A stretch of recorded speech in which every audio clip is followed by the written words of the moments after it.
दाल मंडी के चौड़ीकरण को कैबिनेट ने अप्रूवल दे दी है और सरकार में मंत्री अनिल राजभर कह रहे हैं कि बरसात बाद काम शुरू हो जाएगा, यानी कि 10,000 के करीब दुकानदार और आधी दर्जन मस्जिद वहां से शिफ्ट कराई जाएगी।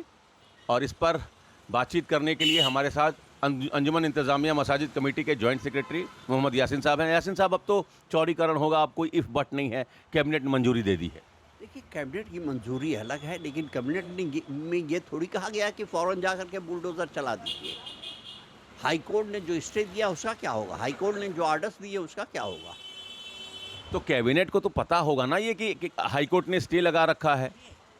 उन्होंने अप्रूव कर दिया है, इसका ये मतलब कैबिनेट जो अप्रूव कर दे सब कुछ हो जाएगा, ऐसा नहीं है। अभी इन्हें तमाम प्रक्रियाओं का पालन करना पड़ेगा। अधिग्रहण की कार्रवाई के लिए जो प्रक्रियाएं होती हैं उसको पूरा करना पड़ेगा। ये हमारे डिस्ट्रिक्ट मजिस्ट्रेट साहब भी यही कह रहे हैं कि हम बाउंड है उसको पूरा करने के लिए, क्योंकि इन्होंने भी अफिडेविट दिया था।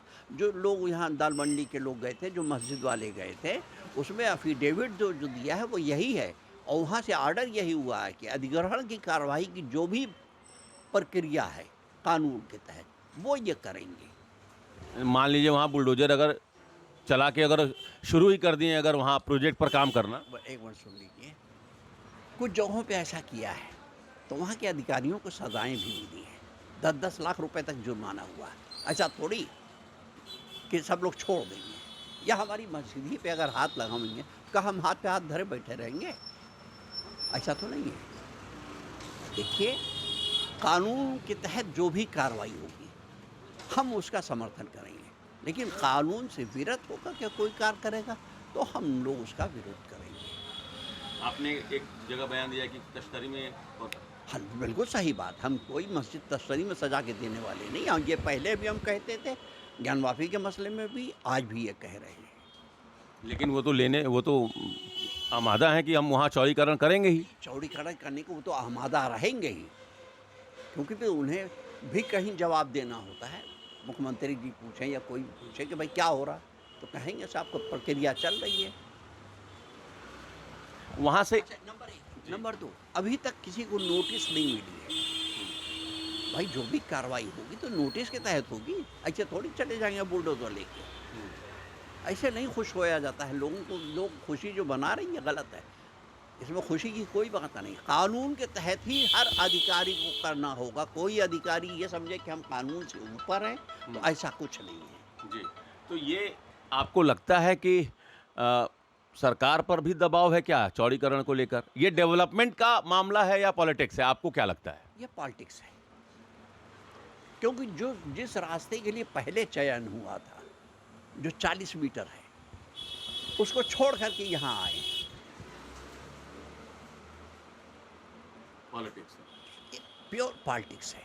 और चूंकि मुसलमानों की बहुतायत है, वहाँ परसेंटेज अधिक है, इसलिए मुसलमानों को तंग करने की एक और कारण है। क्योंकि आप अभी जहाँ कहीं भी देखें, जो वाक़यात इधर हो रहे हैं,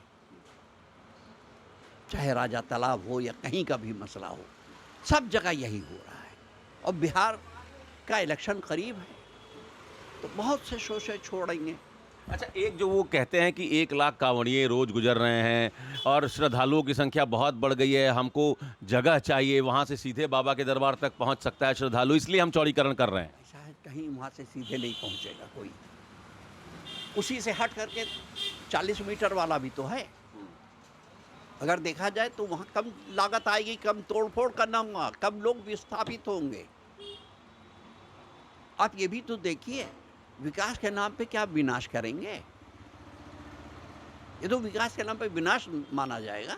10,000 परिवारों को आप बेरोजगार कर देंगे। ऐसे ही बेरोजगारी की समस्या है। यहाँ से कितना राजस्व जाता है सरकार को, इस पे भी सोचा है लोगों ने? सरकार को तो पता ही होगा ना कि कितना राजस्व आ रहा, फिर भी अगर सरकार चौड़ीकरण करा रही है तो मैं कह रहा हूँ कि ये प्योर पॉलिटिक्स है, प्योर पॉलिटिक्स है। और जो राजा तालाब में जो घटना घटी वो क्या है? वो भी पॉलिटिक्स है। उस लड़की के सब, मतलब लड़की का जो वीडियो मैंने देखा, मैं आधे से ज़्यादा सुन नहीं पाया, रोंगटे खड़े हो गए जो लड़की रो रो के बयान दे रही है। जिस तरह उस आदमी ने जो उधर से गुजर रहा था, जिस तरह बदतमीजी की है, जिस तरह नंगा हो गया उसके सामने, और जिस तरह वो डंडा लेके दौड़ा रहा, वो सब मैंने वीडियो देखा है। अब लेकिन ये हालात ऐसे हैं कि पुलिस भी एक पक्षी कार्रवाई कर रही, उन साहब को छोड़ दिया जिन्होंने पुलिस का अधिकारियों का कॉलर पकड़ा था और चाय पिला के सुना छोड़ा है। तो ये तो समय की देन है कि ये लोग ऐसा कर रहे हैं। मतलब छेड़खानी की एक घटना को एक कम्युनल एंगल दिया जा रहा। बिल्कुल प्योर छेड़खानी की घटना थी। वो लड़की तन्हा थी जूते की दुकान पे। अब वो लड़की पढ़ रही थी, जूता लेने के बहाने कुछ भी हुआ होगा, बातचीत हुई होगी, जो है उसका बयान है। अब मैंने ये सुना है कि पुलिस का दबाव डाल रही उस लड़की पे, नहीं तुम अपना बयान वापस लो। ये भी मैंने सुना है, पुलिस वहाँ पे दबाव डाल रही है। और जो साजिद रशीदी ने बयान दिया डिम्पल जी पे, वो भी पॉलिटिक्स है। उसके पीछे क्या वजह है तो हम नहीं कह सकते, लेकिन साजिद रशीदी मैं समझता हूँ इस्लाम के नुक्ते नज़र से इंतहाई घटिया हरकत की है, और उन्हें मौलाना तो कहना ही नहीं चाहिए, वो तो शैतान है बिल्कुल। भाई हमारे वहाँ या किसी के वहाँ औरतों की बड़ी इज्जत होती है, हिंदू धर्म में भी बड़ी इज्जत है, लक्ष्मी कही जाती है। हमारे वहाँ भी हमारे मोहम्मद साहब से पहले लड़कियाँ ज़िंदा दफन कर दी जाती है, लेकिन जब मोहम्मद साहब आए, इस्लाम के पैगाम दिया, तो ये सब बंद हो गया। औरतों की हमारे वहाँ भी बड़ी इज्जत है। रशीदी ने किस तरह इस तरह के बयान दे दिया, घटिया बयान, इसकी जितनी भी निंदा की जाए कम है। और बल्कि मैं तो अगर मेरे अंडर में कहीं वो मस्जिद होती तो उनको मैं फ़ौरन गेट आउट कर देता कि चलिए भागिए यहाँ से, आप इस काबिल नहीं है कि नमाज़ पढ़ाओगे। इस चोगा पहन लेने से आप आलिम नहीं बन जाएंगे।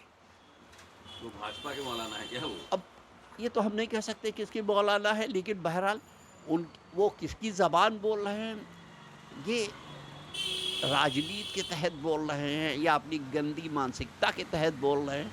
बहरहाल इसकी जितनी भी निंदा की जाए कम है। एक आखिरी सवाल, जो चौड़ीकरण की प्रक्रिया अगर शुरू होती है तो इसका क्या रिएक्शन होगा, आपको क्या लगता है? देखिए, मेरे पास जो लोग आए थे उसमें कुछ लोग तो मतलब ये कह रहे थे कि साहब हम खुदकुशी कर लेंगे, खुदकुशी कर लेंगे, क्योंकि हम कहाँ जाएंगे, कहाँ हमें दुकान मिलेगी, ना हम खरीदने की हैसियत में रहेंगे। और अगर एक भी घटना घट गई ना तो उसके सारे जिम्मेदार मीडिया भी होगी, प्रशासन भी होगा, और उसका भुगतान भुगतना पड़ेगा सब। अगर एक भी खुदकुशी हुई, ये समझ लीजिए, मैं चैलेंज के साथ कहता हूँ। तो सरकार चौड़ीकरण कर रही है तो आप मीडिया को क्यों ला रहे हैं? नहीं, मीडिया में बहुत से लोग वहाँ जा करके अनाप शनाप बयान दे रहे हैं, भड़काऊ बयान है। कैबिनेट ने अगर अप्रूवल दे दिया है तो फिर तो ये मसला है ना, फिर सिर्फ अप्रूवल है ना। हाँ। ये कैसे कह रहे हैं कि अभी फॉरवर्ड बुलडोजर लेके पहुँच जाएंगे? हाँ। ये कैसे कह रहे हैं लोग? नहीं, ये तो कोई नहीं कह रहा, ये तो नहीं, प्रक्रिया जब शुरू होगी। नहीं कह रहे हैं। हाँ। उस दिन पुलिस गई थी अतिक्रमण हटाने के लिए। हाँ। लेकिन वो कुछ एक साहब कहने के अरे आ गई वो, अब चौड़ीकरण के लिए मतलब कार्रवाई शुरू हो गया। अरे कहाँ कार्रवाई, वो तो अतिक्रमण। वहाँ अगर अतिक्रमण भी हट रहा तो लोग दहशत में है कि पुलिस क्यों आ गई। नहीं, अतिक्रमण तो भाई ये पुलिस का काम है। हाँ। अतिक्रमण हट जाने से भी लोगों को आने जाने का सुविधा मिलेगी, लेकिन लोग डर जा रहे हैं, लेकिन क्या पता कार्रवाई शुरू हो गई। डर जा रहे हैं, इस वजह से इसमें भी हमारे मीडिया बंधु बहुत बढ़ा चढ़ा के पेश कर रहे हैं। चलिए, तो यासीन साहब का कहना है कि चाहे वो दाल मंडी का विषय हो, चाहे वो राजा तालाब हो, या मौलाना रशीदी का बयान, ये सब एक पॉलिटिकल एजेंडे के तहत हो रहा है। और दाल मंडी या जो लंगड़ा हाफिज़ मस्जिद है वो हम तश्तरी में पेश करके उनको नहीं देंगे। हम पूरी कोशिश करेंगे कि हमारी मस्जिद मुकम्मल रहे, दाल मंडी बरकरार रहे। हाई कोर्ट ने उस पर स्टे लगा रखा है, कैबिनेट ने अप्रूवल जरूर दिया है, लेकिन इसका ये मतलब नहीं है कि सरकार तुरंत वहाँ बुलडोजर चलाने लगे। Amit Singh, TV9 UP, Varanasi.